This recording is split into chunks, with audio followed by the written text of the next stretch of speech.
बसवत्यै नमः।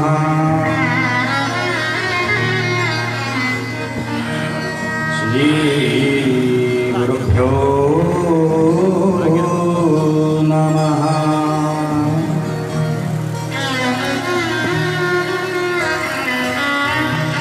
श्रीमद्योगेश्वर याज्ञवल्क्याय नमः।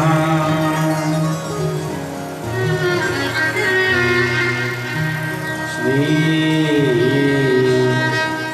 सविता सूर्यनारायणाय नमः।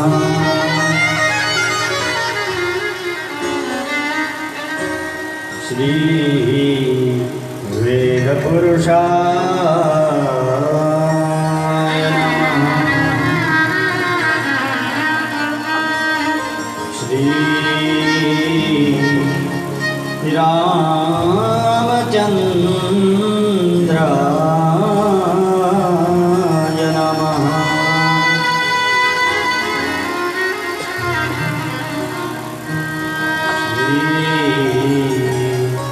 हनुमतये नमः।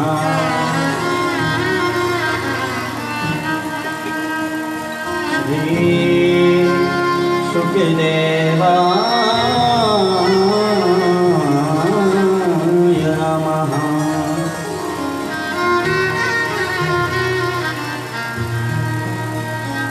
ध्येयं सदा परिभवाग्नमभीष्टिदोहम्। तीर्थास्पदं शिवविरिञ्चिनुतं शरण्यम्। भृत्यार्तिहं प्रणतपालभवाधिपूतम्। वन्दे महापुरुषे चरणारविन्दम्।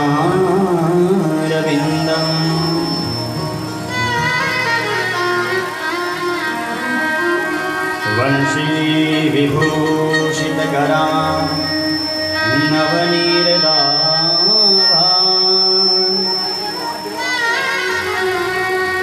पीताम्बलादरुणबिम्बफलाधरोष्ठा। पूर्णेन्दुसुन्दरमुखा दरबिन्दुनेत्रा। कृष्णात् परं किमपि तत्त्वमहं न जाने।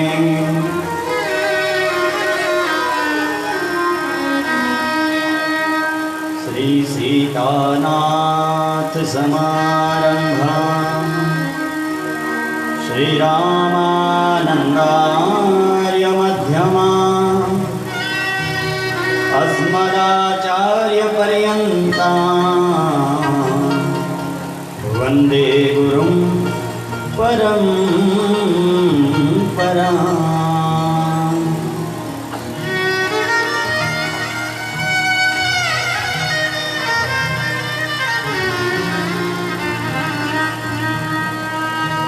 नारायणं नमस्कृत्यं नरं चैव नरोत्तमं।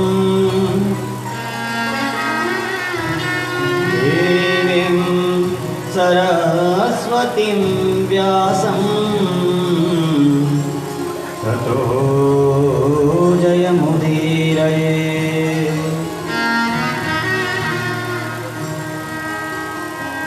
अज्ञानतिमिरान्धस्य ज्ञानाञ्जनशलाकया चक्षुरुन्मीलितं येन तस्मै श्री गुरवे नमः।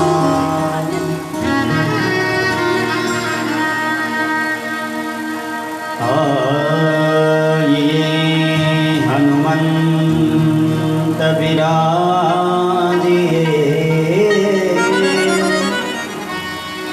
कथा कहूँ सुमति अनुसार।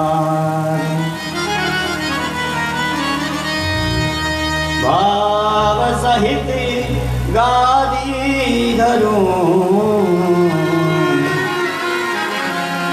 पधारो पवन कुमार।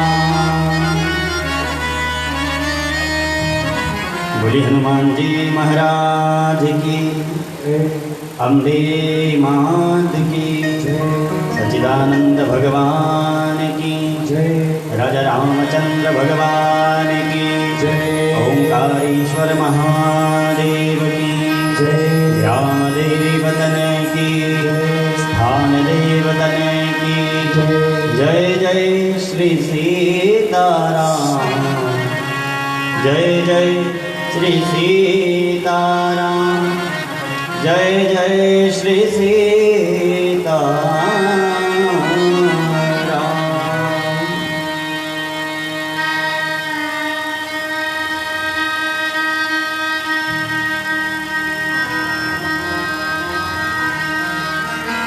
परम मंगलमय परात् पराखिलेश्वर अकारण करुणावतारय भक्तवांछा कल्पतरु तड़दियुत विनिध पीताम्बरधारी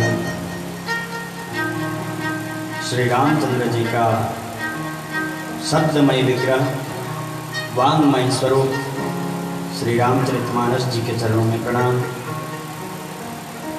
अनंत बलवंत संत श्री हनुमंत लाल जी के चरणों में प्रणाम।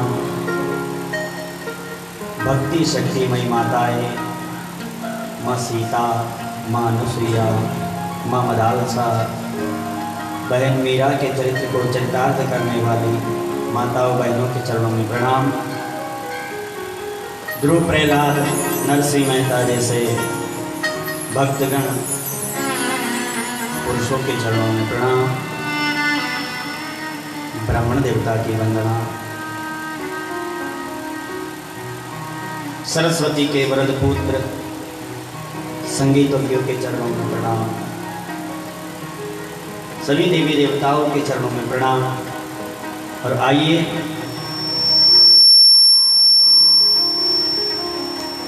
आज की कथा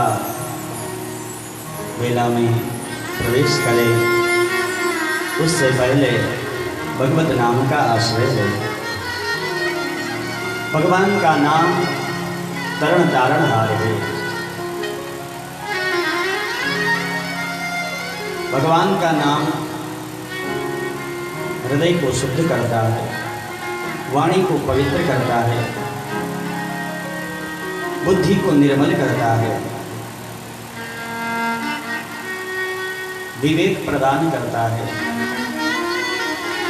तो आइए हरि का नाम स्मरण करें।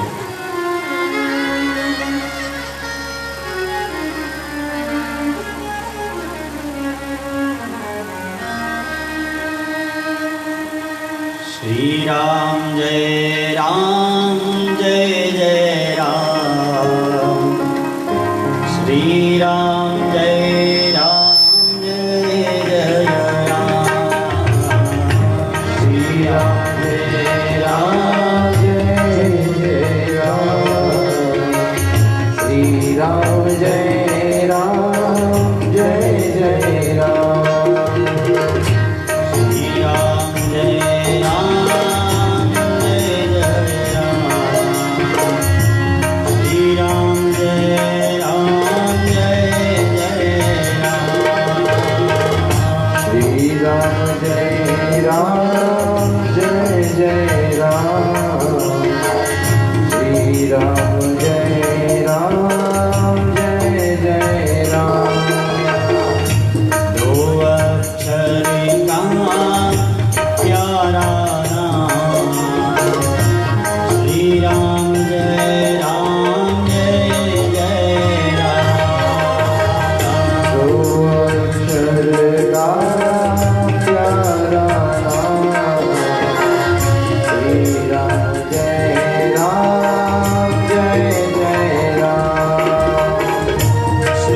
राम जय राम जय जय राम।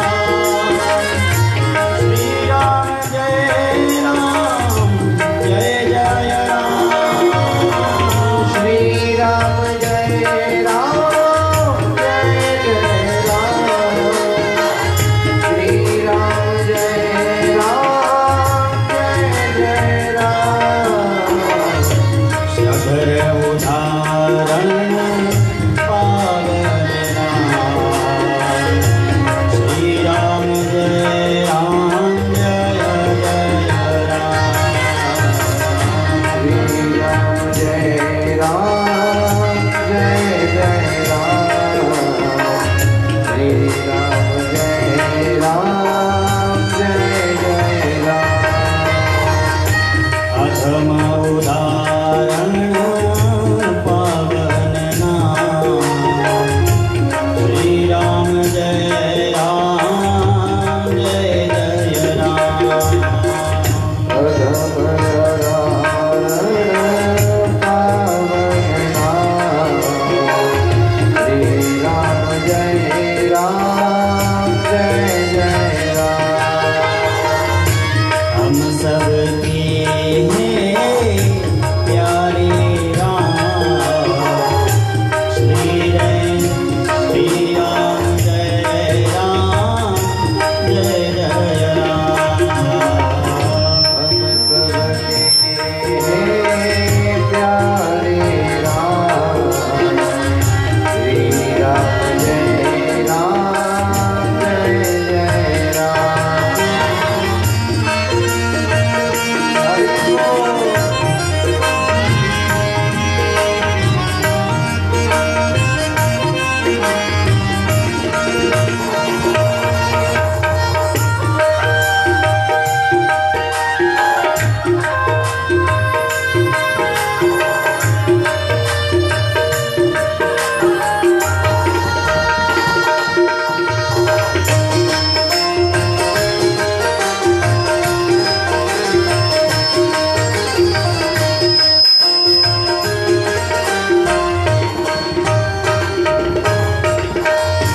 कौशल्या के प्यारे राम। कौशल्या के प्यारे राम। दशरथ राज दुलारे राम। दशरथ राज दुलारे राम। श्री राम जय राम जय जय राम। श्री राम जय राम जय जय हो श्री राम जय राम जय जय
हित जेहि जपत पुराए।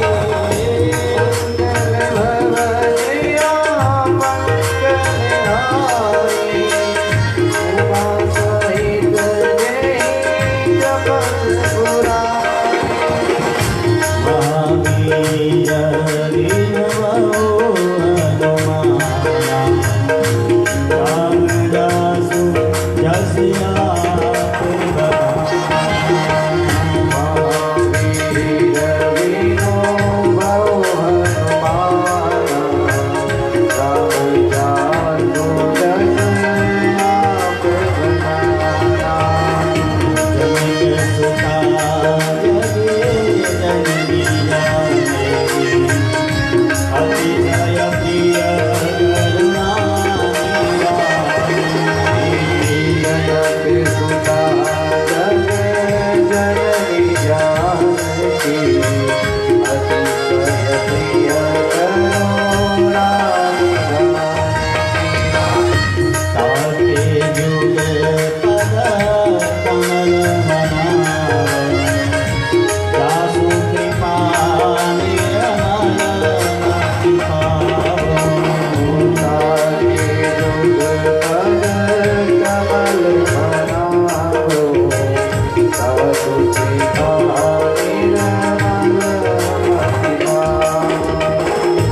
सिया राम माया सब जग जानी करऊ प्रणाम तोरि जोग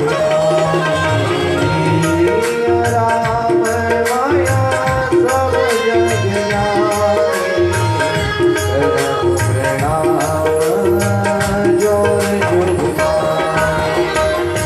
सुनि सुरुदना परम प्रिय बानी शास्त्रम चली आई सब रानी। परम प्रिय वाणी जली आई सब रानी। दशरथ पुत्र जनम सुनिकाना मानव ब्रह्मानंद समाना। दशरथ पुत्र जन्म सुनिकाना मानव ब्रह्मानंद समाना। ब्रह्मानंद पूर्णिमन राजा कहाँ बोलाई बजावहु बाजा। परमानंद पूरी राजा कहाँ बोलाई बजावहु बाजा। नंदे मुख सारा दे करियामा जाति करम सबकी प्रिय रामा।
कल हमने कथाक्रम को कहाँ पर विश्राम दिया?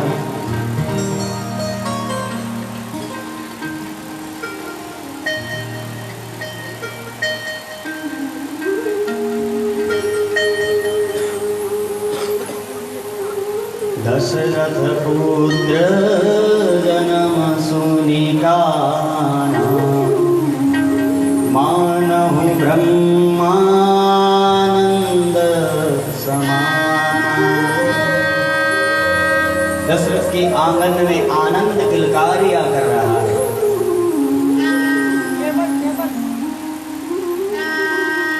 ब्रह्मानंद आया है।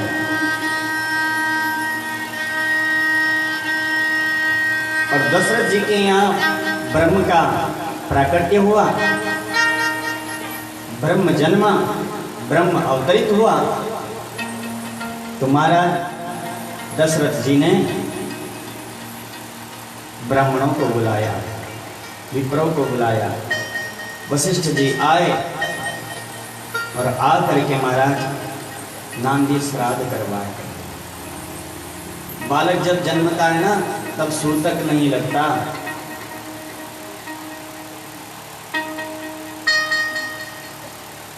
हमारे यहाँ कहते हैं कि बालक जन्म ले ले तो सूतक लगता है,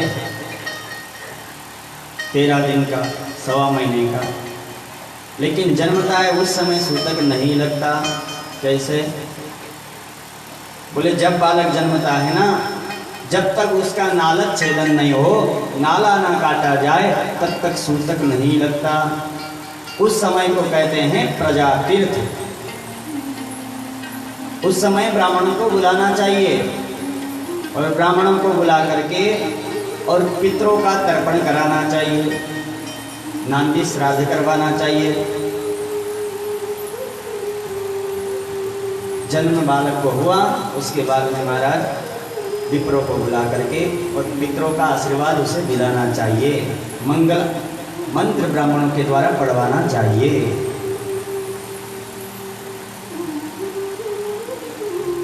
और उसके निमित्त कुछ ना कुछ दान करना चाहिए, ताकि हमारा बालक यशस्वी रहे, मनस्वी रहे, विवेकी रहे, धैर्यवान रहे, शीलवान रहे, गुणवान रहे, चरित्रवान बने। उसकी आयु के लिए महाराज उस समय दान करवाया जाता है। सुना ना आपने? ब्राह्मणों को बुलाया है, नंदी श्राद्ध करवाई है दशरथ जी। नंद बाबा के यहाँ भी जब कन्हैया प्रकट हुए, तब नंद बाबा ने भी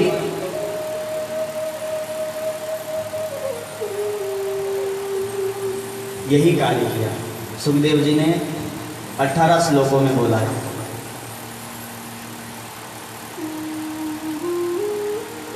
नंदस्त्वात्मज उत्पन्ने जाताह्लादो महामना, विप्राय वेदान वेदज्ञान स्नातः शुचिरलंकृत।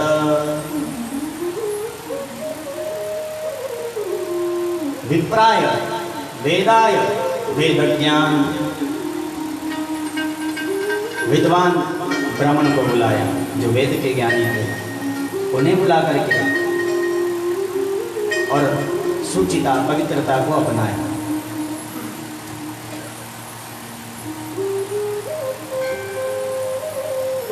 और पर्वत दान किया। महाराज पर्वत दान उसे कहते हैं कि बड़ा सा अन्न का ढेर लगा हो और सामने कोई व्यक्ति हो तो उस बीच में ढेर आ जाए तो दिखे ना, उसे पर्वत दान कहते हैं। तो अन्न को रखा और उसके ऊपर कपड़ा ढका, कुछ ना कुछ गुप्त धन रखा और फिर उसे दान किया, उसे पर्वत दान कहते हैं। तो तिलाद्रीन सप्तरत्नौघ, 7 पर्वतों का दान किया।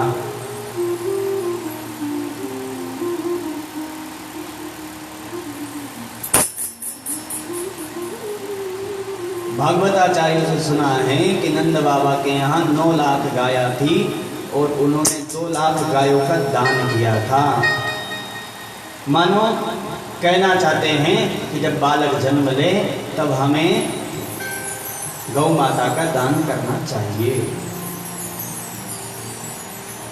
उसकी आयु बढ़ाने के लिए।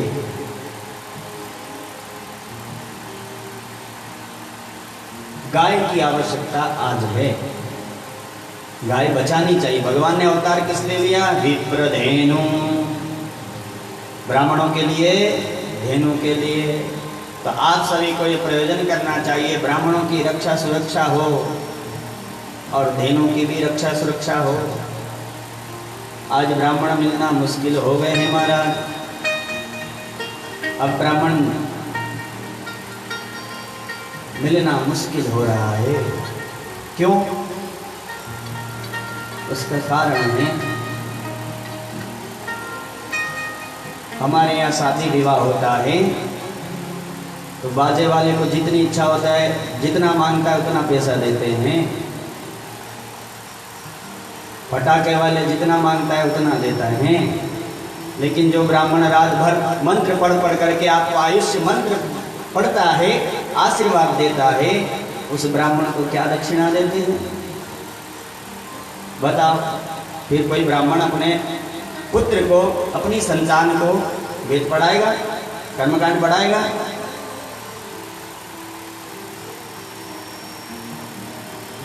महाराज, हम नाइट ड्यूटी करते हैं तो कितना पैसा लेते हैं? सरकार 2000 तो देती होगी नाइट ड्यूटी का कम से कम।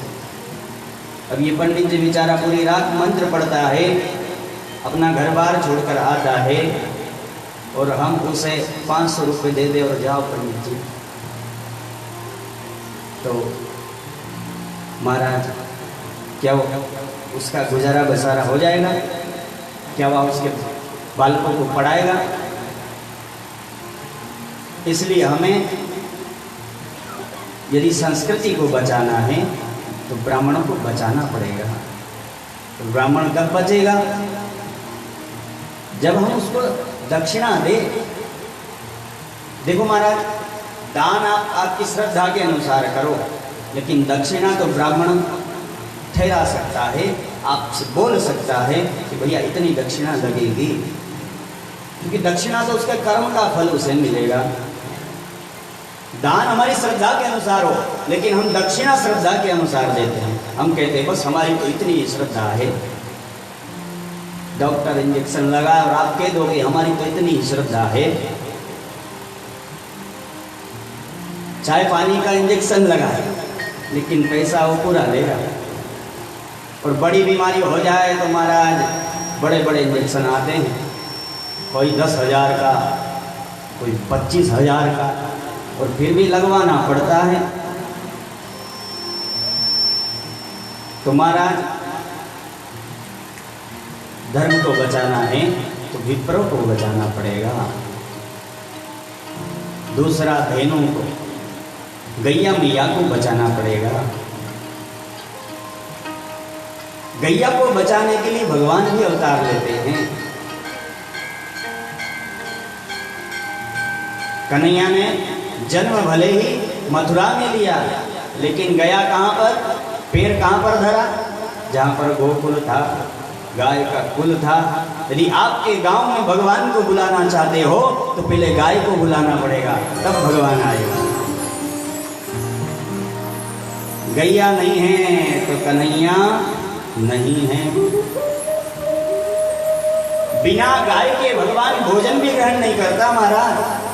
ब्राह्मण देवता कहते हैं, भगवान को भोग लगाते हैं ना, तब कहते हैं धेनु मुद्राम प्रदर्शयेत्।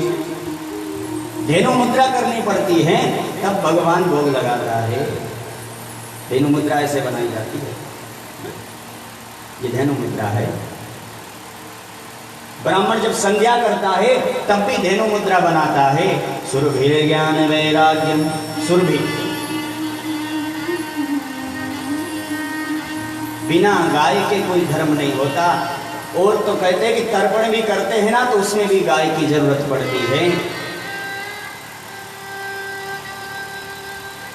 गाय की पूंछ लेकर के वो तर्पण करो, मतलब गाय को वहां नदी के पास खड़ी करो और उसके पूंछ से तर्पण करो, तब तर्पण सफल होता है। कहते हैं यदि किसी को नजर लग जाए तो गाय की पूंछ से यदि झाड़ा दिया जाए तो गाय उसकी नजर उतार देती है। गाय की पूंछ में इतनी शक्ति है। एक बार ब्रह्मा जी ने मीटिंग करी। ब्रह्मा जी ने कहा भैया सब देवताओं की पूजा हो जाए, ऐसा एक स्थान बनाया जाए। तब कहा कहाँ बनाया जाए? बोले भैया मैया के अंदर। तो सब देवता आ करके अपना अपना स्थान ग्रहण करने लगे। लेकिन ये माताएं जो है ना महाराज, डेंटिंग पेंटिंग में समय लगा देती। तो ये गंगा और लक्ष्मी दोनों आराम से आई। सब देवता आ गए, हाउसफुल हो गया पूरा घर। अब कहाँ जगह दी जाए? तब महाराज कहा कि सभी देवताओं को देखना है, अब जगह दर्शाइए। गैया मैया ने कहा देखो जगह तो अब बची नहीं है, लेकिन हाँ मेरा गोबर बचा है। लक्ष्मी ने कहा तो मैं इसी में बैठ जाऊंगी। महाराज लक्ष्मी मैया हर्ष के साथ में गोबर में बैठ गए।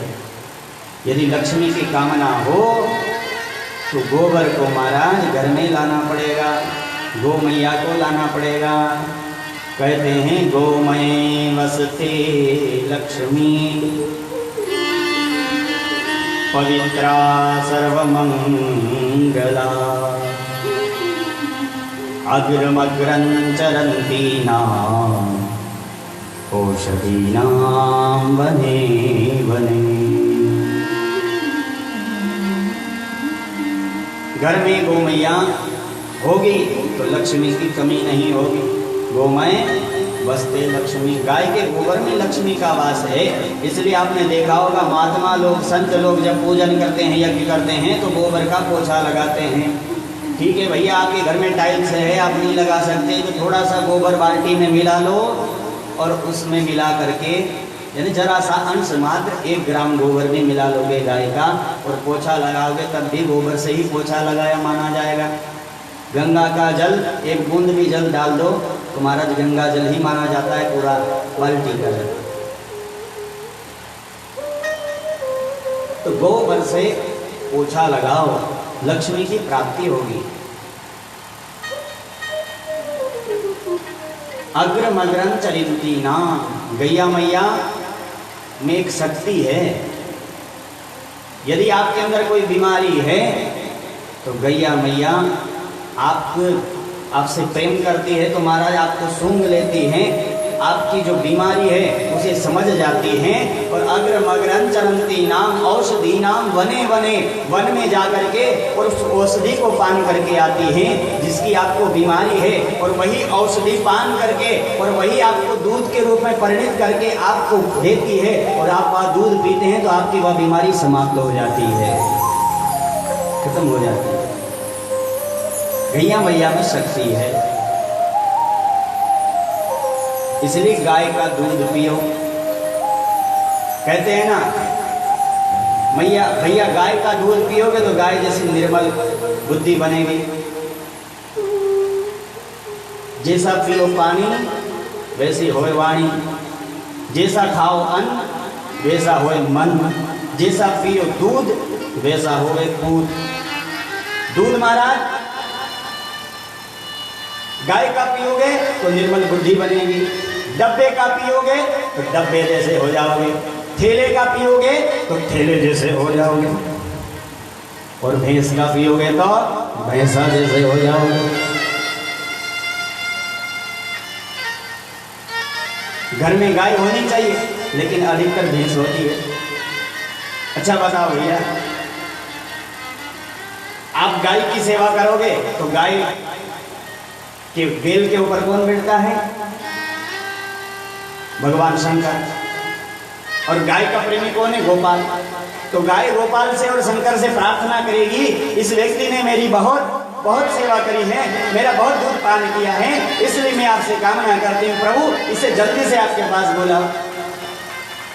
और यदि भैंस का दूध पिया और भैंस को खूब नहलाए, चकाचक खूब महाराज उसके सींग रंगे और खूब उसके साथ ही रहे दिन भर, खूब उसका ही दूध पिए, तो भैंस भी अपने मालिक से जाकर के कहेगी। और भैंस का मालिक कौन है? भैंस पे कौन बैठता है? अरे काली स्कॉर्पियो किसकी है? यमराज। तो यमराज का वाहन है, तो वो भी कहेगी कि इसने मेरी खूब सेवा करी, खूब स्नान कराया, खूब मुझे खिलाया और खूब मेरा दूध पान किया। यमराज भैया आप भी इसे जल्दी बुला लो आपके यहाँ। अब ये तो आपकी इच्छा की कहाँ की रिजर्वेशन कंफर्म कराना है। जैसा पियो दूध वैसा होवे पूत। इसलिए महाराज भैया मैया को रखो। जब गाय नहीं होगी तो गोपाल कहाँ होंगे? जहाँ गाय है वहाँ परमात्मा अवतरित होता है। जन्म भले ही कन्हैया ने मथुरा में लिया, लेकिन गया पैर वहीं पर धरा जहाँ गोकुल था। मानो कृष्ण को निमंत्रण देना है तो गाय को पहले बुलाना पड़ेगा, गैया की सेवा करो। कई लोग कहते हैं अब कलयुग आ गया है, कलयुग के लक्षण दिखने लगे हैं लोगों में, तो कल की अवतार क्यों नहीं होता? कब होगा कल की अवतार? भगवान तो आज भी आकाश में खड़े हैं अवतार लेने के लिए, लेकिन ऐसा उन्हें कोई दंपत्ति नहीं मिलता, ऐसा कोई दाम्पत्य जीवन नहीं मिल रहा, ऐसा कोई गृहस्थी नहीं दिख रहा जो भगवान से कहे कि तुम मेरे पुत्र बन जाओ। इतने भीतर से कोई पुकार नहीं रहा। महाराज एक तो भगवान धर्म से अवतार लेता है और एक भगवान अधर्म से अवतार लेता है। तो अभी धर्मी व्यक्ति इतना है नहीं, अभी बीच की अवस्था में लोग पूर्ण अधम हो जाएगा। जब सभी रावण वृत्ति के हो जाएंगे तब भगवान कहेंगे अब तो अवतार लेना ही पड़ेगा।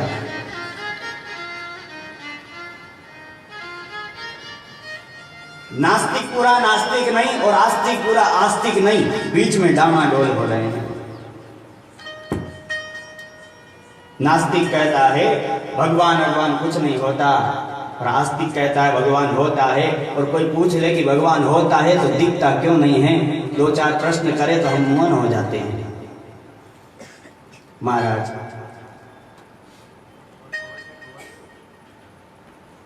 भगवान तो है, लेकिन हमारे पास देखने वाली शक्ति नहीं।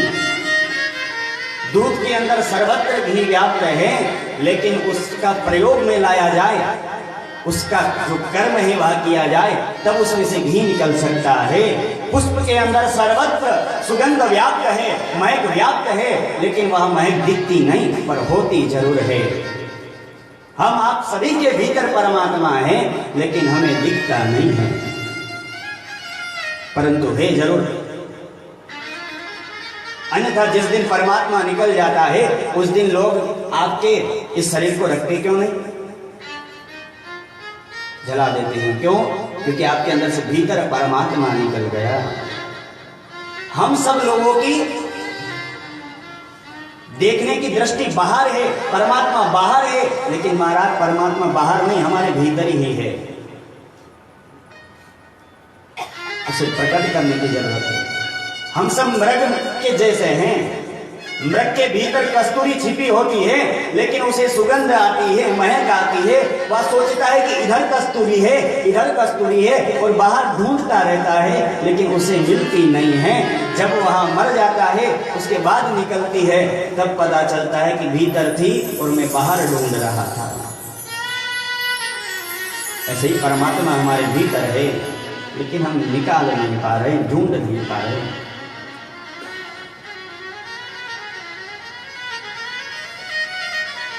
हम सबके भीतर परमात्मा है। गोस्वामी जी ने कहा सिया राम मन सब जग जाने। शंकर बाबा ने कहा हरि व्यापक सर्वत्र समाना। भगवान सब जगह है, समान रूप से है, व्यापक ब्रह्म है।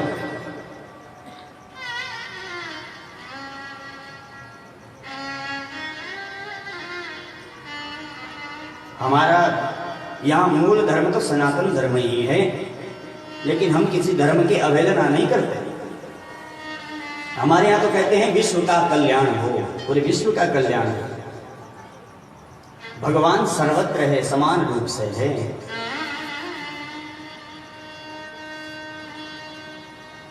सभी धर्मों में महाराज कोई ना कोई निशान बनाया जाता है, लेकिन हमारे यहाँ कोई निशान नहीं है।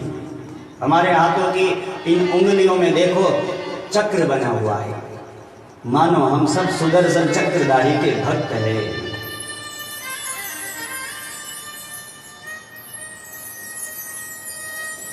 अन्य धर्मों में तो व्यक्ति को बनाया जाता है कि तुम हमारे धर्म के हो, लेकिन हमारा धर्म ऐसा है जो किसी वस्तु से पहचाना नहीं जाता कि ऐसा है। और हमें कोई मिलना भी चाहे तो हम मना नहीं करते कि मत आओ।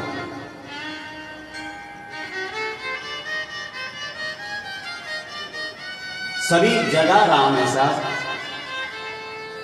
दूसरे धर्म वाले भी हमारे धर्म के ये तो हमारे यहां से निकल निकल के गए हैं, बट गए हैं पंथों में, है सभी एक ही।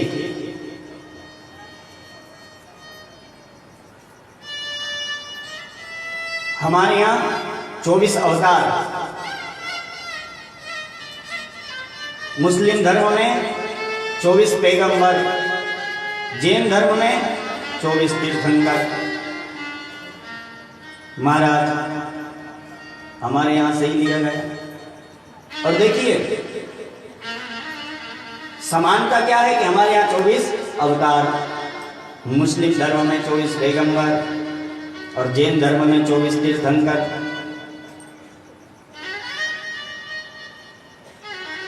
ये समानता है। और हमें तो सब जगह राम दिखता है, मुस्लिम धर्म में भी राम दिखता है, जैन धर्म में भी राम दिखता है। क्योंकि मुस्लिम धर्म के पहले पैगंबर रहमान साहब और 24वें पैगंबर मोहम्मद साहब। तो रहमान माने ऊपर रा और मोहम्मद नीचे माँ, ऊपर रा और नीचे माँ, यहां हमारा राम समाया हुआ है। इस सूत्र से संपूर्ण लगा हुआ है राम नाम से, हमसे ही निकल के गया है। एक धर्म है जैन धर्म। जैन धर्म में 24 तीर्थंकर होते हैं। तो पहला तीर्थंकर ऋषभदेव, तो ऋषभ का लकार, और 24वां तीर्थंकर महावीर, महावीर का मकार, ऊपर रा नीचे माँ, मनो राम नाम में जैन धर्म भी समाया हुआ है। सब जगह हमारा राम समाया हुआ है। इसलिए हम किसी से उलझे ना, को बड़ छोट कहत अपराजो, हम तो हमारे राम को भजे, क्योंकि सब जगह राम है। बस देखने की दृष्टि चाहिए, हर जगह राम मिलेगा। एक बंगले में कुछ बच्चे लड़ रहे थे और बच्चे के लड़ने की आवाज एक बाबा ने सुनी तो बाबा बहुत चक्का रह गया। बच्चे कह रहे थे, एक कह रहा था मैं शेर खाऊंगा, दूसरा कह रहा था मैं चूहा खाऊंगा, तीसरे ने कहा तो बिल्ली अपन खा लेंगे। बाबा ने कहा गजब के बच्चे हैं, शेर चूहा बिल्ली खाने की बातें करते हैं। कौतुकवश बाबा उस महल के पास में गए और जाकर के देखा बच्चे लड़ रहे थे और जो बात कह रहे थे सब सत्य कह रहे थे, लेकिन जो शेर चूहा बिल्ली खाने की कह रहे थे, ये शेर चूहा सब बेसन के पकोड़े बने हुए थे। अब मारा शेर खाओ, चूहा खाओ, बिल्ली खाओ, कुछ भी खाओ, लेकिन खा क्या रहे हो? बेसन। वो पकोड़े होते हैं ना, वो भजिए होते हैं ना, उनके अंदर आकृतियां बन जाती है, आकृति बन गई। अब उसमें खाओ कुछ भी, लेकिन खा तो बेसन रहे हो। ऐसे ही एक हिंदू की चमड़ी काटी जाए, एक मुस्लिम की चमड़ी काटी जाए, एक जैन धर्म वाले की चमड़ी काटी जाए, एक सिख धर्म वाले की, लेकिन सभी के भीतर से खून निकलेगा। हम सब उस पकोड़े की बाती अलग अलग दिखते हैं, वस्तुता है एक। एको हम बहुश्यामः, भगवान एक से अनेक हो गया। भगवान बनने वाला भी है और भगवान बनाने वाला भी है। हम सबके भीतर परमात्मा है, बस देखने की दृष्टि चाहिए। सब जगह प्रभु है।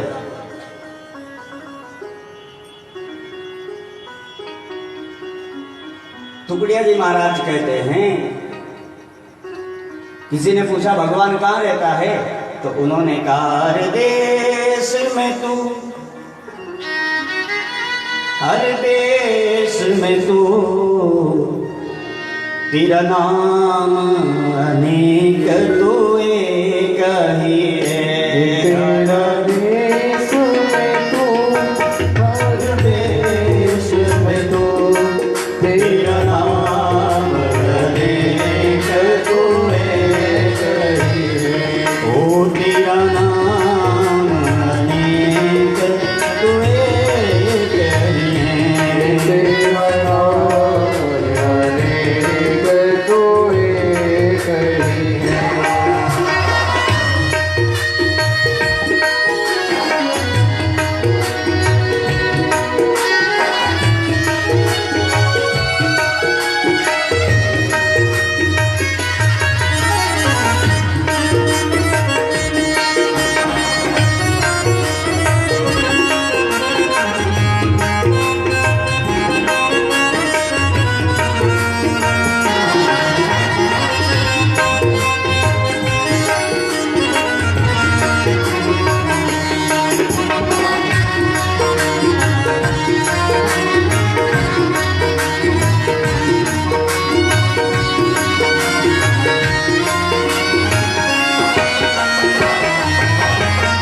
सागर से उठा बादल बने करे, सागर से उड़ा बादल बनकर, बादल से गिरा बरसा बन करे।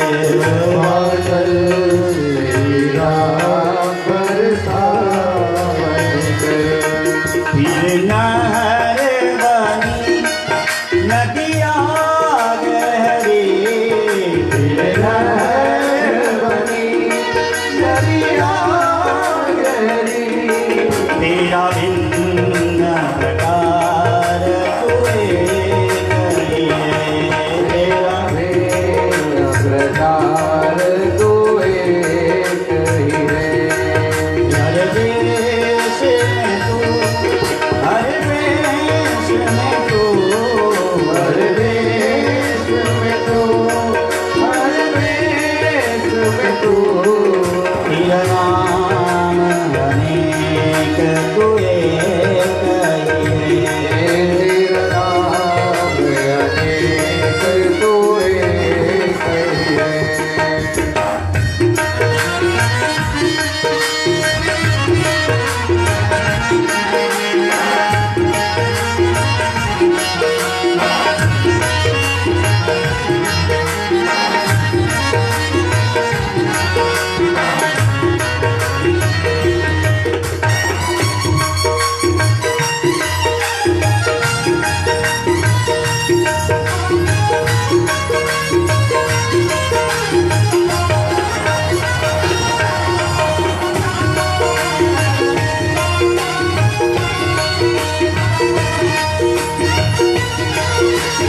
दृश्य दिखाया है जिसने, ये दृश्य दिखाया है जिसने, महाने गुरुदेव की पूर्ण दया, हरे गुरुदेव की पूर्ण दया, कृपा करे और न कोई पाया, कृपा करो रे न कोई पाया, बस में और तू सब एक ही है, बस में और तू सब एक ही है, हर देश में तू, हर देश में तू, हर देश में तू, हर देश में तू, तेरा नाम नहीं तू एक ही है, मेरा नाम अनेक तू एक ही है। हर जगह परमात्मा है। पानी वही है, सागर से, सागर में है, सागर से निकला बादल भरकर, बादल से टपका बरसा बनकर, फिर नहर बनी नदियां गहरी, तेरा भिन्न प्रकार तू एक ही है। पानी तो वही है, लेकिन वह पानी सागर में है तो महाराज खारा है, लेकिन वही पानी यदि बादल में चला जाए और वर्षा बनकर टपके तो महाराज मीठा लगता है। बिस्लेरी का पानी भी फेल है उसके आगे। वृंदावन में एक वृद्धाश्रम के महाराज जी हैं, वहाँ अपने छत के ऊपर ऐसी व्यवस्था किए हैं कि वर्षा का जो पानी आता है वो उसमें रह जाता है और उसी पानी को वो साल भर पीते हैं। एक मशीन लगाने वाला पहुंचा, आरओ वाला, उसने कहा बाबा आपके यहाँ मशीन लगवा लो, फिल्टर वाला पानी पीना। बाबा ने कहा मेरा पानी है, इसमें कचरा निकाल के बता। उसने बार बार मशीन घुमाई, लेकिन महाराज उसमें कोई कचरा नहीं निकले। उसने कहा ये आप बिस्लेरी वाला फिल्टर वाला पानी लाए हो? बोले फिल्टर वाला पानी नहीं है, ये पानी प्रकृति वाला है, ऊपर से वर्षा वाला है, इस पानी को मैं पीता हूँ। तो महाराज जो पानी इतना खारा है, जिस सागर के पास हम पहुंच जाते हैं लेकिन पी नहीं पाते, वही पानी जब वर्षा से टपकता है तो हम पान कर जाते हैं। ऐसे ही गोस्वामी जी ने मानस को कहा है, मानस उदधि। उदधि मतलब महोदधि, मतलब बहुत बड़ा सागर है मानस। लेकिन इस मानस के सूत्र कोई संत, कोई ब्राह्मण, कोई कथाकार जब समझाता है तो जो बात समझ में नहीं आती महाराज, हम बार बार मानस पढ़े, जो समझ में नहीं आती वह बात भी उस वक्ता के, कथाकार के अनुसार जब मिलती है और आनंद आता है तब कहते वाह वाह महाराज जी बहुत बढ़िया, क्या रस टपकाया है।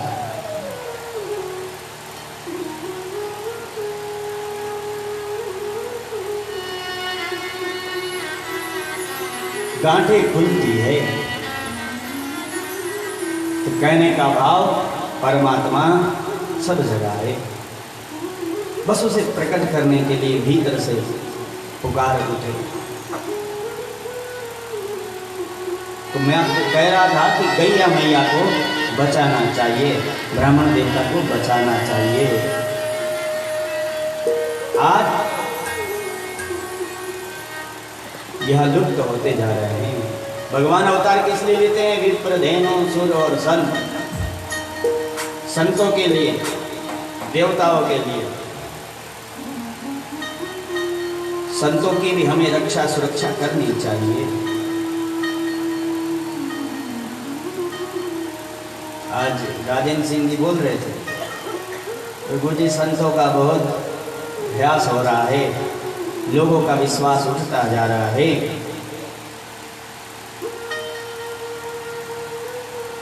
तो महाराज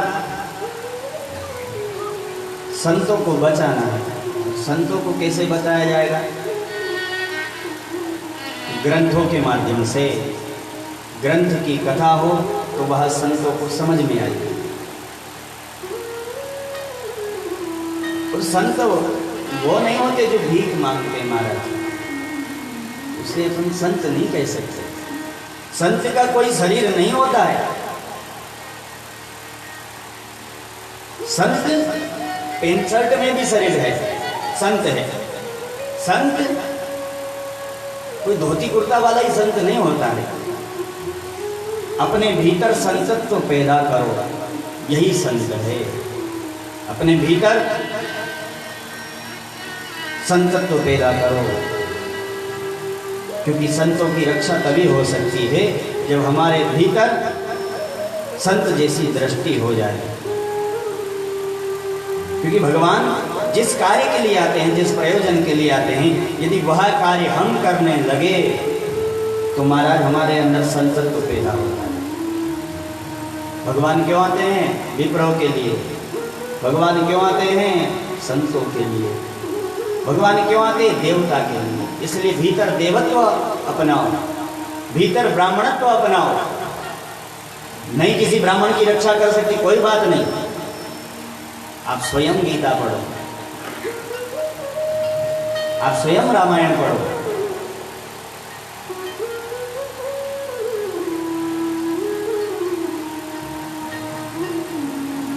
देवत्वता भीतर लाए, लोग आपको देखे तो आपको देख करके कहना चाहिए देवता है साहब, देवता है। क्यों? बोले इसका चरित्र देवता जैसा है।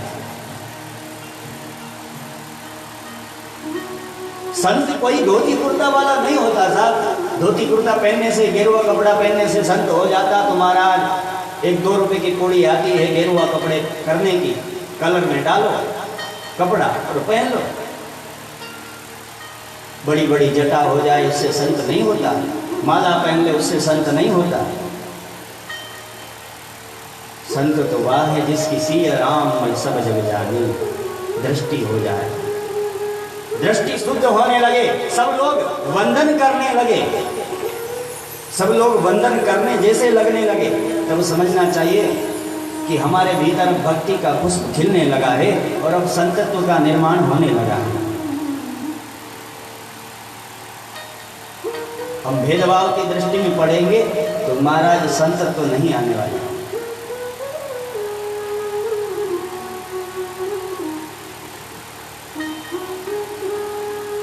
सब जगह प्रभु है। देखो कुछ लोग गाय काट रहे हैं, उनको समझना चाहिए क्या उस गाय में ईश्वर नहीं है? कुछ लोग मांस खा रहे हैं, क्या उस बकरे में ईश्वर नहीं है?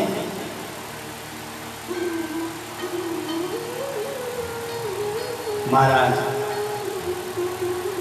कहाँ लिखा है कि आप मांस खाओ? कई लोग कहते हैं कि देवी जी को बलि चढ़ती है। बताओ कहाँ लिखा है कि ये देवी जी को बलि चढ़ाओ? महाराज मन से ही। कई लोग कहते हैं ये तो हमारी पुरानी परंपरा है पीने की, हम तो दादा ठाकुर हैं इसलिए बोले महाराज पीते हैं। बताओ राम जी भी तो ठाकुर जी थे, सब कहते हैं ना ठाकुर जी। ठाकुर जी कोई ऐसे थोड़ी कहते थे, उनको ठाकुर जी क्यों कहते थे? क्योंकि ठाकुर थे वो, इसलिए ठाकुर कहते थे। तो राम जी ने तो दारू नहीं पिया। हरिश्चंद्र थे, रोहित थे, बाहु थे, सगर थे, इक्ष्वाकु थे, इन्होंने खाया पिया। जब ये नहीं खाते तो हम फिर ना जाने कहाँ से ले आते। कहते कि हमारे तो वंश परंपरा है। कहीं नहीं है भैया, अंधकार में ना जियो। खाने पीने की वस्तु हमारी भीतर की दृष्टि खत्म हो रही है। जिस निर्जीव जीव का हमने पान किया है, अगली बार कर्म भोगने के लिए हमें वही बकरा बनना पड़ेगा। हमें वह व्यक्ति काटेगा। कर्म के बंधन छूटने वाला नहीं है। कम से कम अच्छा ना करो तो बुरा भी ना करो।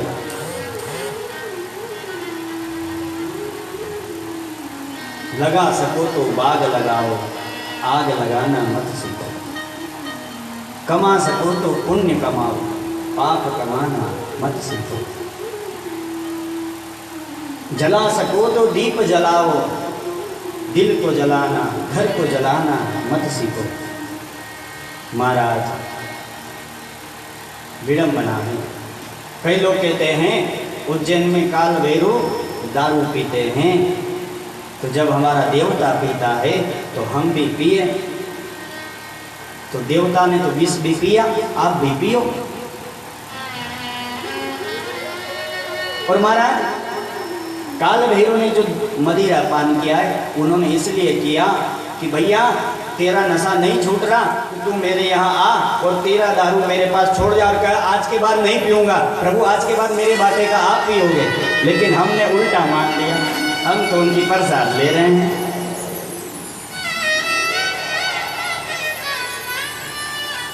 कई लोग बदनाम करते हैं भगवान शंकर को कि शंकर भगवान भांग पीते हैं।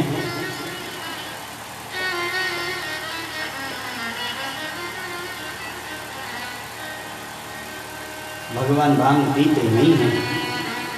भांग धतूरा शिवजी चढ़े हो तुम्हारे, वो तो भगवान के ऊपर चढ़ाया जाता है। भांग तो भगवान के गले पर लगाई जाती है ताकि भगवान को ठंडक रहे।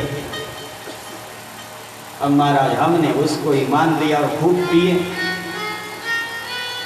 और कह जय महाकाल। महाराज ऐसा ना हो। जो बात समझ में ना आए तो किसी धर्माचार्य से पूछना चाहिए कि कहाँ लिखा है। परंतु ये खाना पीना, पशुओं को मारना कहाँ की अच्छी बात है। इन सब को छोड़िए, इससे बाहर आइए। अपने भीतर संतत्व, ब्राह्मणत्व, विप्रत्व, देवत्व भीतर लाइए। अपने आप को सुधारिए। हम सुधरेंगे, युग सुधरेगा। हम बदलेंगे, युग बदलेगा। दुनिया को बदलने मत निकलना, अन्यथा खुद भटक जाओगे। अपने आप को सुधार लो, दुनिया अपने आप सुधर जाएगी। यदि प्रत्येक व्यक्ति अपने आप को सुधारे तो दुनिया में कोई भी ऐसा नहीं होगा जो नहीं सुधर सकता।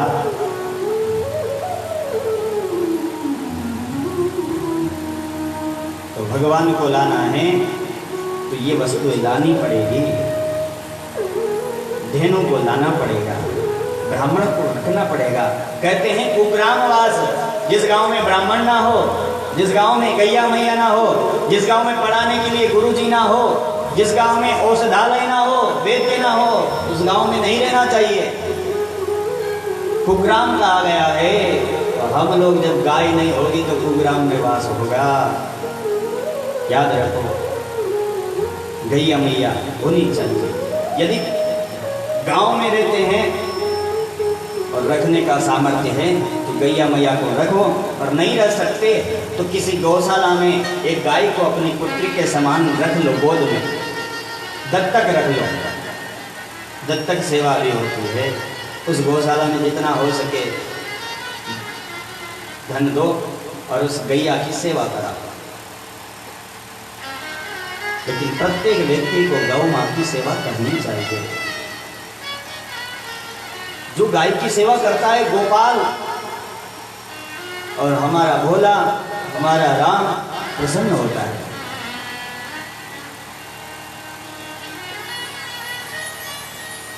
इसलिए गौ माँ की सेवा करो। और एक बात याद रखना, किसी ने सरकारी भूमि को फाड़ रखा हो ना तो छोड़ देना, नहीं तो वो भी गौ माता का अपराधी है। कई लोग होते पहले वन देखने को मिलते थे, आज नहीं मिलते। क्यों नहीं मिलते? क्योंकि हमने हड़प ली जगह। जहाँ गोचारण की भूमि थी उस गोचारण की भूमि को छोड़ देना, अन्यथा वो परमात्मा ऊपर से देखेगा तो बहुत रुष्ट होगा। न जाने कितने महीनों तक नरक में पड़े रहोगे, कितने सालों तक, कितने संवतों तक, पता नहीं। क्योंकि सरकारी भूमि है ना, वह गौचारण की भूमि है। उस गौचारण की भूमि को गौ के लिए ही रहने दो, गौ विचरण करे। यदि आपने फाड़ ली है अपने लोभ के लिए, कितना कमा लोगे वहां से, लेकिन उसके लिए छोड़ दी तो बहुत कुछ पुण्य कमा जाओगे। इसलिए उसे छोड़ो।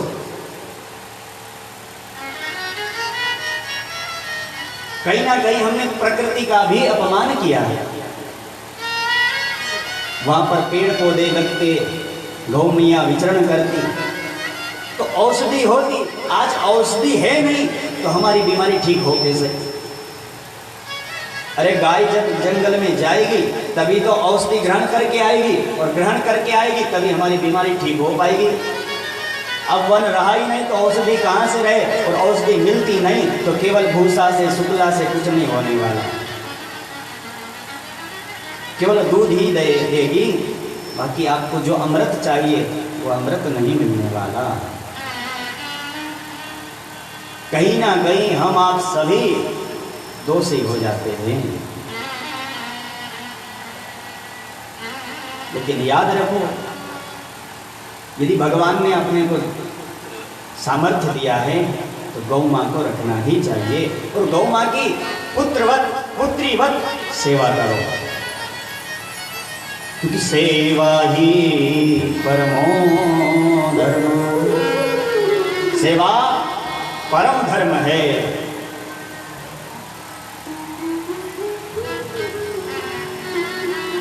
और सबसे कठिन धर्म भी सेवा ही है। लोग पैसे दे देते हैं लेकिन सेवा करना बहुत मुश्किल है। या इस कथा में भी पैसे दे दिए होंगे, लेकिन यह पंडाल में झाड़ू लगाना बहुत मुश्किल है। यहाँ रंगोली बनाना बहुत मुश्किल है। बहुत अच्छी बनाते हैं, जो भी बनाते हैं उनके लिए एक बार ताली बजाओ। भाव से बनाओ। प्रणाम आपके भाव को। महाराज, सेवा करना कठिन है तो सेवा कम से कम करो गौ माँ की।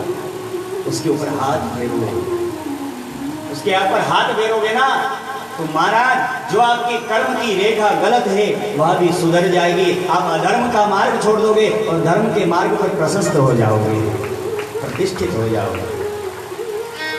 गौ माँ की कृपा है भैया। जिसका मन भी इतना पावन, वो कितनी पावन होगी। इतना तो कोई भी पूजनीय नहीं है जिसकी विष्ठा खा ली जाए। कोई खाता है? नहीं महाराज। कोई साधु संत होगा भैया, उनके चरण पूज लिए होंगे, उनका चरणों का धो करके चरणामृत पान कर लिया होगा, लेकिन उनका गोबर कोई नहीं पाया। लेकिन ये एक ऐसी पूजनीय मां है जिसका मल भी इतना पावन है। जिस लक्ष्मी के पीछे हम दिन रात पढ़ते हैं वह लक्ष्मी उस मल में वास करती है।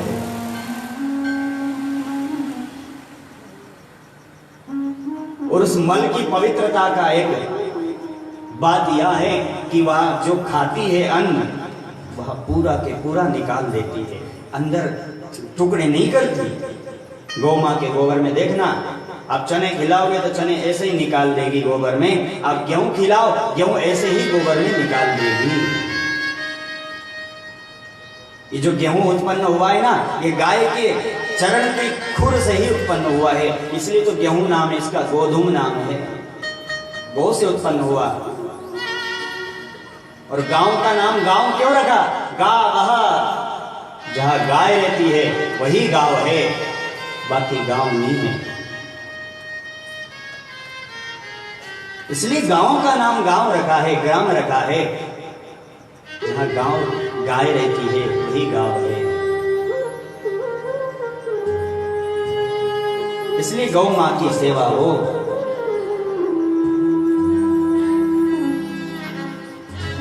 तो आज नंद बाबा ने, आज दशरथ जी ने नांदी श्राद्ध दिया, गौ माताओं का दान दिया, ब्राह्मणों का आशीर्वाद प्रदान कराया। तो जब तक नालक छेदन नहीं होता तब तक सूतक नहीं लगता है। इसलिए अभी आपको पता ना हो तो यहां से बता दिया गया है कि महाराज जब तक नालक छेदन नहीं होता तब तक सूतक नहीं लगता है। उस समय हमें बालक के पास नहीं जाना चाहिए, उस समय हमें ब्राह्मणों के पास जाना चाहिए और उनसे गर्भाधान संस्कार का जो कर्म है वह करवाना चाहिए, जात कर्म करवाना चाहिए। नांदी श्राद्ध है, उस बालक के मुख में शहद, सब कार्य होता है, लेकिन आज संस्कार लुप्त होते जा रहे हैं, संस्कार विहीन होते जा रहे हैं। तो महाराज आज चारों ललना पलना में झूल रहे हैं। मास दिवस भा दिवस कर मर्म न जाने कोई, रथ समेत रवि था के वो निशा कवन विधि होवे। 1 महीना कब बीत गया किसी को पता नहीं चला। सब बधाई हो बधाई हो बधाई हो। महाराज दशरथ जी को बहुत आनंद हुआ है, सबका विलोम है लेकिन आनंद का विलोम कुछ नहीं, सुख का विलोम दुख है, दिन का विलोम रात है, लेकिन आनंद का विलोम कुछ भी नहीं है महाराज।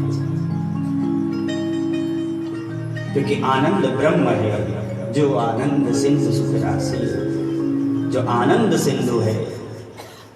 तो आज आनंद प्रकट हुआ। 1 महीना कब बीत गया किसी को पता नहीं चला। और अब बालकों का नामकरण वशिष्ठ मुनि कर रहे हैं।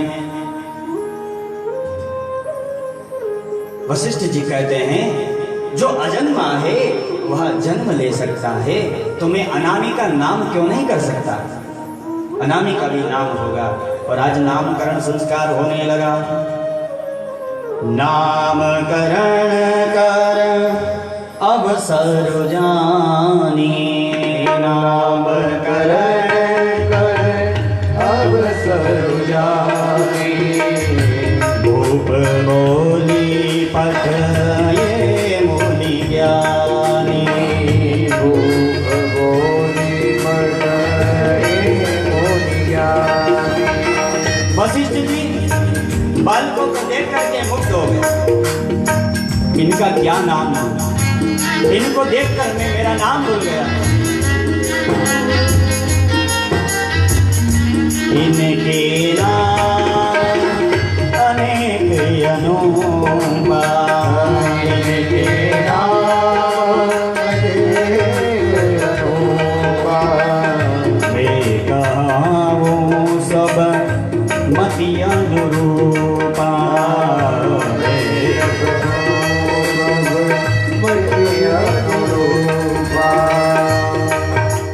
इनका नाम गोपाल सहस्त्र नाम, विष्णु सहस्त्र नाम, जितने भी सहस्त्र नाम हैं उनसे भरा पड़ा है। लेकिन आपका जो ज्येष्ठ पुत्र है इसका मैं नाम रखता हूं। क्या नाम है बाबा? जो आनंद सिंधु सुख राशि, जो आनंद सिंधु सुख राशि, श्री करते त्रैलोक सुपासी, करते लोक सुपासी, सो सुख धाम राम असनाम, सो सुख राम राम असनामा, अखिल लोक रायक विश्रामा, अखिल लोक रायक विश्रामा। जो आनंद का समुद्र है, सुख की और जिसका एक बूंद भी मिल जाए व्यक्ति को तो जीवन धन्य है। जिस आनंद की सिंधु की एक बिंदु मात्र से समस्त विश्व प्रपंच आराम विराम विश्राम का अनुभव करेगा, इसका मैं नाम रखता हूं राम। राम नाम की जय जयकार हुई। बोली राम लला की जय हो। जय जय श्री सीताराम। दूसरे लला का नाम रखते हैं विश्व भरण पोषण कर जोई। विश्व भरण पोषण कर जोई। ताकरे नाम भरत रस होई। ताकर नाम भरत रस होई। ये विश्व का भरण पोषण करेगा, पालन करेगा, इसलिए जो सबको राम भक्ति से भर देगा, इसलिए इसका नाम मैं भरत रखता हूँ। भरत नाम की जय जयकार हुई। बोलिए भरत जी लला की जय जय श्री सीताराम। अब नंबर तीसरे वाले का आना चाहिए, लेकिन नंबर चौथे का पहले आता है, तीसरे का बाद में आता है। क्यों? क्योंकि महाराज जो प्रसाद दिया गया था उस प्रसाद में भेद हो गया था, समय हो गया था, इसलिए गर्भ में पहले शत्रुघ्न जी आ गए थे, फिर लखन जी आए थे, इसलिए इनका नाम पहले कर रहे हैं। जाके सुमिरन तेरी पुनासा। जागे सुमिरन तेरे पुनासा। नाम शत्रुघ्न वेद प्रकाशा। नाम शत्रुघ्न वेद प्रकाशा। महाराज ये जो बालक है, इस बालक का नाम मैं शत्रुघ्न रखता हूँ। कहा? अरे राम का नाम शत्रुघ्न रख के चलता, राम के साथ जो पीछे चलता है उसका नाम शत्रुघ्न रखता तो चलता, लेकिन इसका नाम शत्रुघ्न, ये तो मौन पात्र है, किसी से बोलता कुछ नहीं है। राम ने रावण को मारा, कुंभकर्ण को मारा, लक्ष्मण ने मेघनाथ को मारा, ये बाहर के शत्रुओं को मारा, इसे इसका नाम शत्रुघ्न होना था। बोले नहीं महाराज, जो बाहर के शत्रुओं को मारे वह शत्रुघ्न नहीं है, सच्चा शत्रुघ्न तो वो है जो भीतर के शत्रुओं को मारे। और भीतर का शत्रु कौन है? अयोध्या में मंत्रा, ये भीतर के शत्रु है, और इस मंत्रा की कुंवर को शत्रुघ्न नहीं ठीक करी, इसलिए इनका नाम शत्रुघ्न है। और ये मंत्रा क्या है? लोभ का प्रतीक है। लोभ जितना महाराज लाभ हो उतना बढ़ता ही जाता है। लाभेन वर्धते लोभा, इसलिए लोभ को मारा, भीतर के शत्रुओं को मारा। हमारे भीतर भी लोभ बढ़ता ही जाता है, तो इसे मारा, इसलिए नाम शत्रुघ्न। अब तीसरे वाले का बोल रहे हैं, जो चौथे नंबर पे नामकरण कर रहे हैं। लक्षण धाम सुधाम प्रिय सकल जगत आधार। लक्ष्मण धाम राम प्रिया सकल जगत आधार। गुरु वशिष्ठ के ही राखियो लक्ष्मण नाम उदार। गुरु वशिष्ठ के ही राखियो लक्ष्मण नाम उदार। जो आनंद सिंधु सुख राशि। जो आनंद सिंधु सुख राशि। श्री करते त्रैलोक सुपासी। श्री करते त्रैलोक सुपासी। महाराज कहते हैं ये जो आपका बालक है, इस बालक का नाम मैं लखन रखता हूँ। लखन क्यों? बोले जिसका लक्ष्य एक ही होगा, राम चरणों में प्रेम, राम चरणों के पीछे चलना। जिसका लक्ष्य एक हो जाए वह लक्ष्मण बन जाता है। जिसका लक्ष्य एक कौन सा? बोले एक हो हम बहु श्याम, एक कौन? परमात्मा ही है। जिसका मात्र लक्ष्य एक हो गया है परमात्मा की चरणों की प्राप्ति, वह लखन है। और उदार कहा लखन को। लखन जी उदार देखते हैं, जब भी देखो महाराज क्रोध में भरे रहते हैं और श्रेष्ठ है, लेकिन उदार कहा। गोस्वामी जी की दृष्टि में लखन के लिए उदार बहुत भीतर से निकला है। गोस्वामी जी कहना चाहते हैं कि लखन एक ऐसा पात्र है, जब भी आर्य संस्कृति पर कोई ना कोई पीड़ा हुई तब लखन जी उठ गए हैं, खड़े हो गए और संस्कृति पर प्रहार करने वाले को छोड़ते नहीं है। चाहे परशुराम आ जाए, चाहे जनक आ जाए, मानो स्वयं तो क्रोध के रूप में आ जाते हैं, लेकिन दुनिया की संस्कृति की रक्षा के लिए अपने आप को दान में दे देते हैं। तो उदार है, अपने आप को दान कर रहे हैं, स्वयं बदनामी का पात्र बनते और संस्कृति की रक्षा करते हैं, इसलिए उदार कहा है।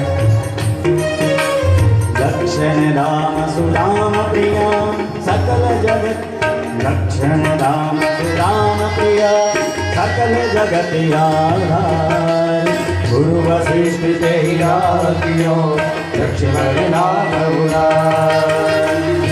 भले नाम गुरु हृदय विचारी, हरे नाम गुरु हृदय विचारी, वेद तत्वान तब सुख चारी, वेद तब सुख चारी। श्री राम जय राम, जय जय राम, श्री राम जय राम, जय जय राम, श्री राम जय राम, जय जय राम, श्री राम जय राम, जय जय राम। और हम एक कहूँ निज चोरी, और निज चोरी, सुन गिरिजाति ब्रजमति तोरी,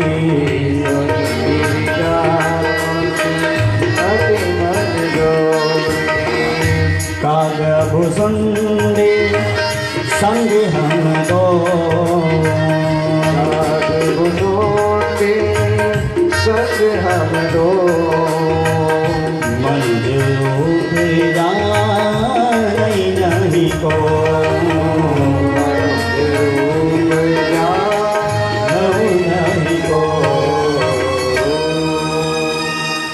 आज चारों लला का नामकरण हुआ और ब्राह्मणों को दक्षिणा दी और फिर महाराज भगवान शंकर कहते हैं और कहूँ एक निज चोरी। हे उमा,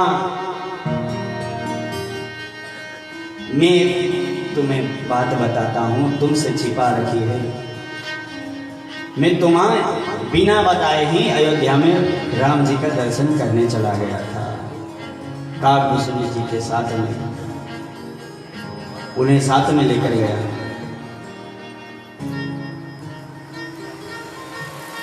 कहा प्रभु मुझे क्यों नहीं ले गए? बोले जब तुम इतने बड़े राम को देख करके शंका कर गई, जो बड़ा हुआ और रो रहा था उस समय, तो ये तो छोटा सा राम है, ये रुदन करेगा तो तुम कहोगे ये कैसा राम जो रो रहा है, इसलिए मैं तुम्हें नहीं ले गई। तब कहा कि मैं आपसे पहले पहुंच गई। तो संतों का भाव है, बोले मैं आपसे पहले पहुंच गई कैसे? बोले जो सखी आपको लेकर के और कौशल्या के महल में गई थी ना, वो कोई और नहीं, मैं ही थी। आपसे पहले मैं राम का दर्शन करने पहुंची। तो महाराज आज भगवान शंकर राम का दर्शन करने आते हैं, लेकिन कौन दर्शन करने देते? तब शंकर भगवान ने कहा कि एक काम करो, ज्योतिषाचार्य बन के चलो। ज्योतिषाचार्य बन के चले और एक की जन्म पत्री सही बताई तो फिर महाराज देखो भीड़ होने लगे। दुनिया में यही तो है, जहाँ चमत्कार हुआ कि दुनिया नमस्कार करने पहुंच जाती है। तो आज भगवान शंकर ने 2, 4 को 10 की पत्रिका देखी, 10 ने 20 को कहा, 20 ने फिर महाराज बात फैलती हजारों की भीड़ होने लगी और ये बात कौशल्या के महल तक पहुंच गई। कौशल्या मैया ने कहा यदि ऐसा है तो जितनी दक्षिणा लेगा उतनी दे देंगे, लेकिन बाबा को लेके आ जा। बाबा तो यही चाहते थे कि हम राम जी के दर्शन कर आए। तो महाराज आज शंकर भगवान सामने आए हैं और संतों ने कहा है आज अयोध्या की गलियों में नाचे जोगी मती वाला, अलख निरंजन खड़ा पुकारे, देखूंगा दशरथ लाला। आज कौशल्या मैया के अंगना में भगवान शंकर आए और पत्रिका देख रहे हैं। मैया ने कहा मेरे लाला को मैं तुम्हें नहीं दिखाऊंगी। बोले जब तक हस्तरेखा नहीं देखूंगा तब तक विधिवत पता नहीं चलेगा। वशिष्ठ जी ने तो पत्रिका बना दी है कि मैं देख रहा हूँ, लेकिन तुम्हारे लाला को देख लूं बात बन जाए। बोले ना बाबा, तुम्हारे गले में जो सांप है ना, या को देखकर मेरो लाला डर पे हो। तब कहा नाना, तुम्हारे लाला को हजारन फरन के नाग के ऊपर सोवे हैं। कहने लगे ये तो चित्र में भी नाग को दृश्य देख ले तो डर जावे हैं। भगवान से कामना करने लगे प्रभु यदि आपका दर्शन नहीं हुआ ना तो मन में शांति नहीं होगी, दिल में चैन नहीं होगा। तो प्रभु रोने लगे और रुदन करने लगे। तो शंकर भगवान ने कहा यदि तुम इसे मेरी गोद में दे दो तो मैं ऐसा इसके ऊपर हाथ फेरूंगा, ऐसा इसको मंत्र पढ़ूंगा कि तुम्हारा छोरा रोना बंद हो जाएगा। देखो एक बार मैं इसकी ओर देखूं तो ये रोना बंद कर देगा, और मैं जैसे ही मुंह फेरूंगा तो रोना चालू कर देगा। अब माँ बस में हो गई है बाबा के, यदि इसको नहीं दिया तो भी परेशान। ये ना जाने कौन सा मंत्र पढ़ के जाएगा, छोरा दिन रात रोया रहेगा। अब तो इसके हाथ में देना ही अच्छी बात है। और जैसे ही दोनों शक्तियां आपस में मिली, महाराज त्राटक समाधि लग गई। ध्याता ध्यान ध्येय तीनों एक हो गए। बार बार निहारते जा रहे हैं। भगवान का शंकर का हाथ खुला के खुला रह गया, मुंह फटा के फटा रह गया। और महाराज कुछ समय ज़्यादा हो गया। मैया ने कहा बाबा को क्या हुआ? सोई महाराज इनको हिलाया। तब कहा मैया तुम्हारे लाला की मैं रेखा देखने में चला गया था। अच्छा तो बताओ मेरे लाला को क्या भविष्य है? बोले मैया तेरा लाला यशस्वी होगा, मनस्वी होगा, माता पिता की सेवा करने वाला होगा, वचनों का पालन करने वाला होगा और तुम सबको बहुत आनंद देगा। ब्रह्म के समान तुम्हारा बालक है। लेकिन जैसे ही यह थोड़ा बड़ा होगा तो इसे लेने के लिए एक बाबा आएगा। महाराज बाबा नाम सुनते ही डर गए। बाबा ले जाएगा छोरे को? बोले हाँ महाराज, लेकिन बाबा ले जाएगा, परंतु जब ये यात्रा करेगा उनके साथ में तो उधर से आएगा ना तो बहुरानी को साथ में लेके आएगा। ओ तक तो और दक्षिणा तुम्हारी बढ़ा दी बाबा, ऐसी बात कहो। फिर कहने लगे एक और यात्रा करेगा। जैसे ही कहा तो कहा कि अभी आनंद का प्रसंग क्यों भंग कर रहे हो बाबा? मुंह पर हाथ रखकर चुप कहने का बोल दिया। तो बाबा के मुख पर उंगली रख दिया। हाँ, बाबा आनंदित हो गए कि लाला ने मेरे मोड़े पर हाथ रख दिया। बहुत प्रसन्न हुए। बाबा चुप हो गए, बोले अब तो तुम्हारे लाला की भी बारीक रेखाएं थोड़ी बड़ी हो जाएगी, तब मैं इसे देखने आऊँगा। और आज महाराज शंकर भगवान का दृश्य कर रहे हैं, दर्शन कर रहे हैं, सभी भक्त दर्शन कर रहे हैं और सभी बधाइयाँ गा रहे हैं। बधाई बांटी जा रही है, बधाई दी जा रही है, बधाई बजाई जा रही है, बधाई गाई जा रही है। सब बधाई हो का दृश्य देख रहे हैं। भगवान शंकर स्वयं जा करे महाराज, वहाँ बधाई की क्या कमी हो। और शंकर भगवान तो तांडव नृत्य करने वाले महाराज। आज शंकर भगवान ने दर्शन किया और दर्शन करके प्रसन्न हुए। और अब भगवान शंकर नृत्य किए हैं आंगन में। जटाटवीगलज्ज्वल प्रवाह पावितस्थले कलेवलं जलं विता भुजङ्गतुङ्गमालिकां चकार चण्डताण्डवं तनोतु नः शिव शिवम्। ॐ नमः शिवाय, ॐ नमः शिवाय, ॐ नमः शिवाय। जटाकटाह सप्रमन्मन्निबिम्ब निर्झर विलोलवीचिवल्लरी विराजमानमूर्धर गज्ज्वलल्ललाटपत्र पावके किशोरचन्द्रशेखर रति प्रदीक्षणं मम। ॐ नमः शिवाय, ॐ नमः शिवाय, ॐ नमः शिवाय।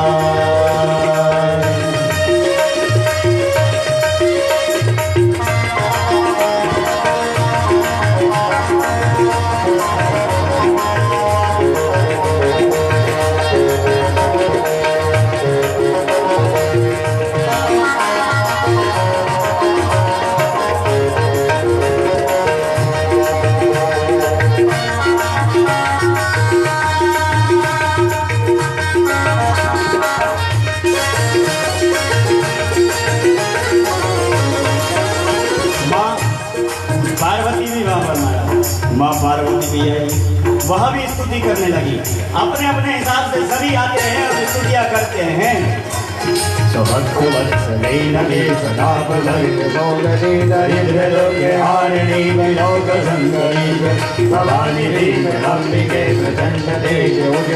भुजाकलापमण्डिते नमोस्तुते महेश्वरी, नमोस्तुते महेश्वरी। ॐ नमः शिवाय, ॐ नमः शिवाय, ॐ नमः शिवाय।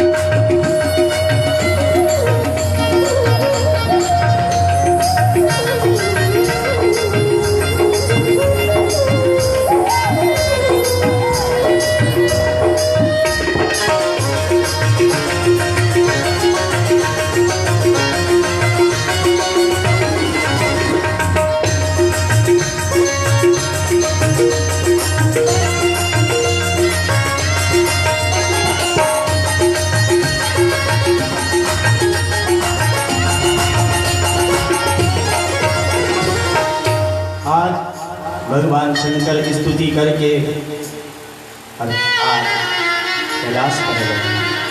उमा से कहते हैं, उमा जो मैंने आनंद लिया है ब्रह्म का, वह आनंद कोई नहीं, उस आनंद को मैंने प्राप्त किया। बाल स्वरूप का दर्शन किया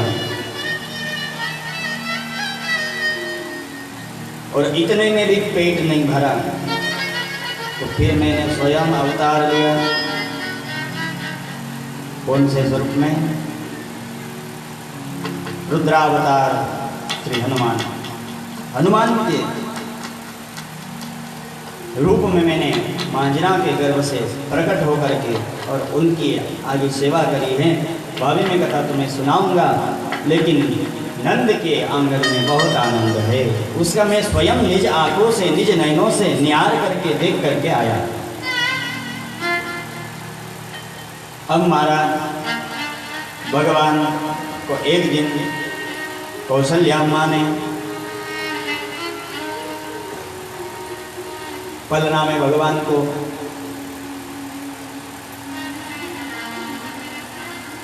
सुलाया, झूला झुलाया।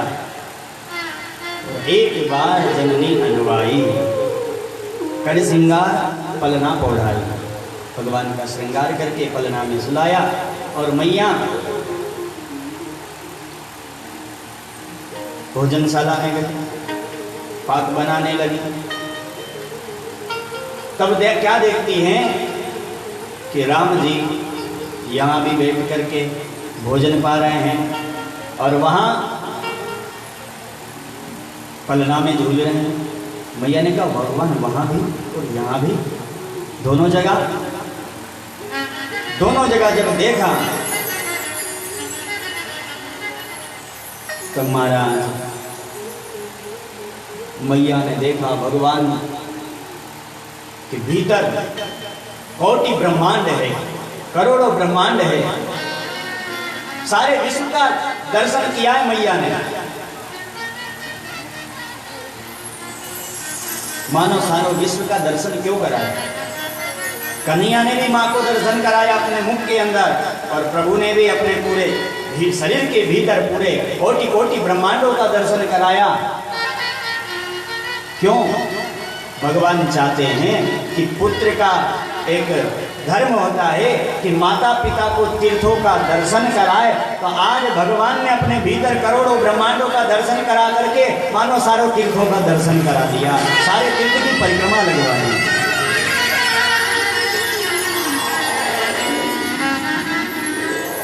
अब माँ ने कहा ये तो भगवान है, मैं तो इसको बालक समझ गई। अब महाराज माँ को प्रणाम किया। माँ कहती है तुम तो भगवान हो। तब कहा प्रभु आपकी कोई भी माया मुझे ना सताए। और भगवान ने उन्हें आशीर्वाद दिया, पुनः बाल रूप में पहुंच गए। परंतु माँ इस दृश्य को भूल नहीं पा रही है। तब भगवान ने कहा मैया तुम्हें मेरी विद्या माया सताई है, अविद्या माया नहीं। तो आज विद्या माया करती माँ के ऊपर इस दृश्य को माँ भूल गई। और अब थोड़े बालक बड़े हुए तो इनका चूड़ाकरण संस्कार हुआ। चूड़ा करना कीन गुरु नाई, चूड़ा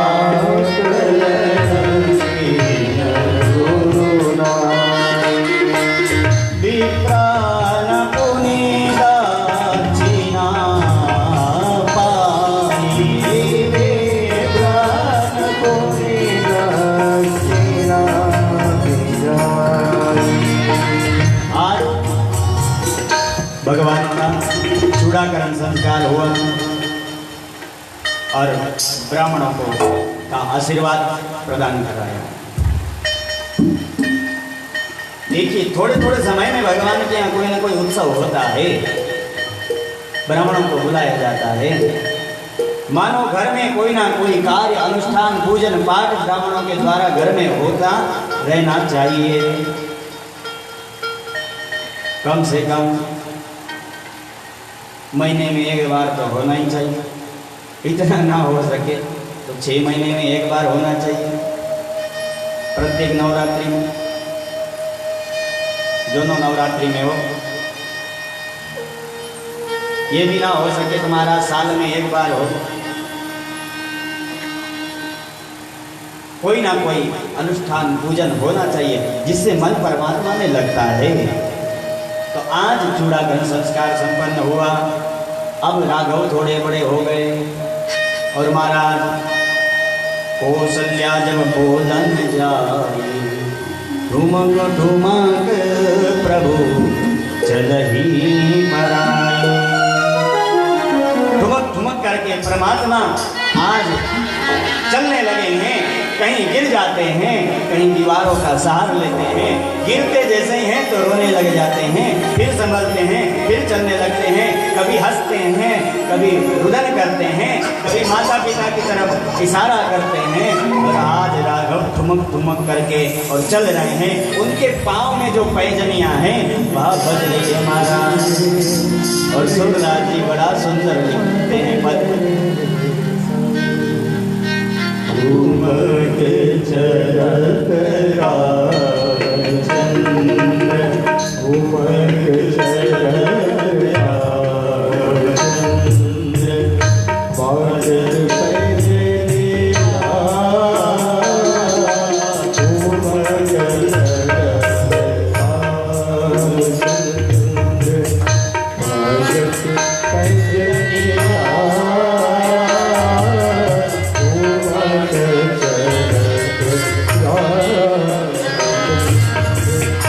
बोलिए सियावर रामचंद्र भगवान की।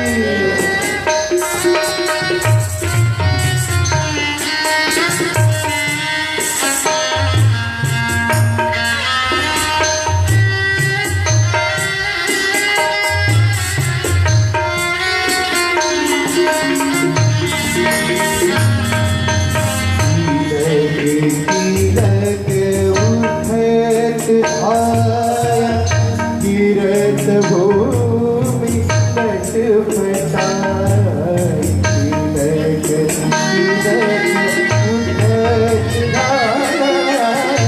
गिरत भूमि तट पटाई, भाय माय गोद लेत, भाय माय गोद लेत, दशरथ रनिया,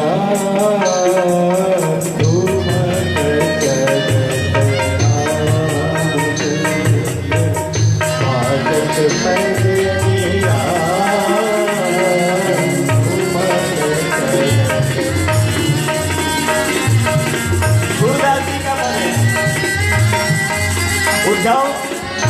उद्धव क्या नाम हुआ?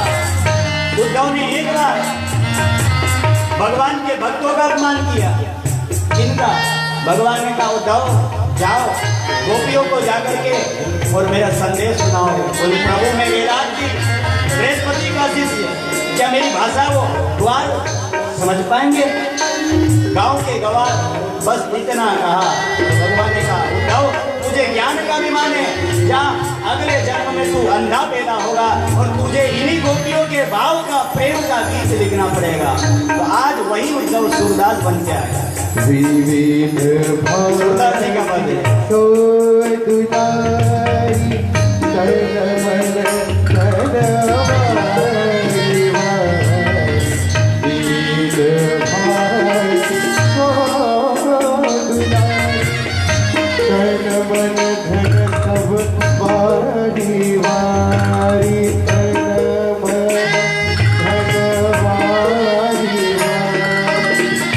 कहत मृदु तन मन धन वारी वारी,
चारू लटकत लटकनिया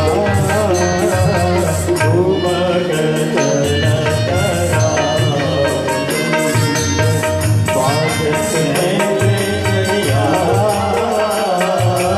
उमगत लटकया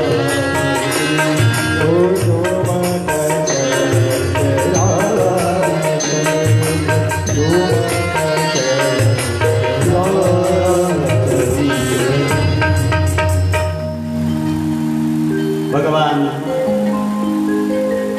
आज दशरथ के आंगन में चलना सीख रहे हैं और दशरथ जी जब भोजन पाते हैं तब राघव को बुलाते हैं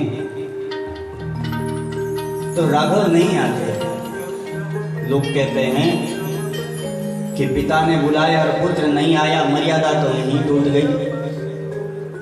तो महाराज ये पिता नहीं बुला रहे हैं, सिर पर मुकुट रखा हुआ है और भोजन पा रहे हैं और उस समय बुला रहे हैं।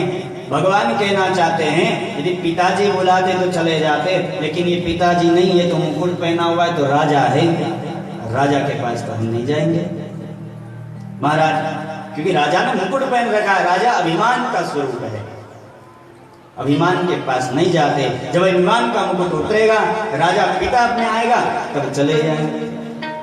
तो महाराज भोजन करत चपल चित इत उत अवसरूपा भाजी कले किलकत मुख दधिवोदने लपटा। राजा बुलाते हैं, प्रभु नहीं जाते हैं। जैसे ही मुकुट उतारा,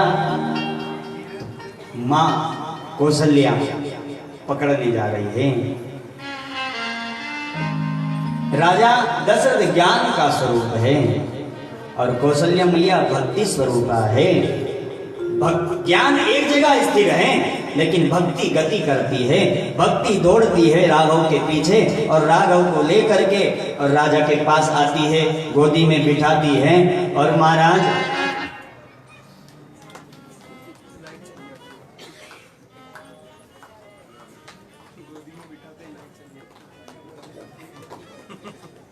श्री राम जय जय राम, श्री राम जय जय राम, श्री राम जय जय राम, श्री राम जय जय राम, श्री राम जय जय राम, श्री राम जय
श्री राम जय राम,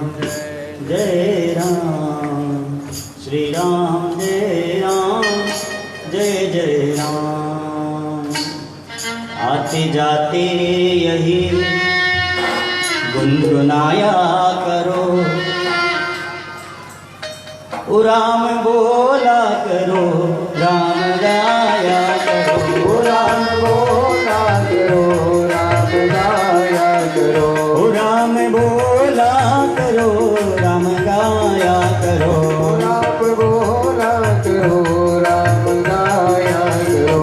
आते जाते यही गुनगुनाया करो, आते जाते यही गुनगुनाया करो, राम बोला करो, राम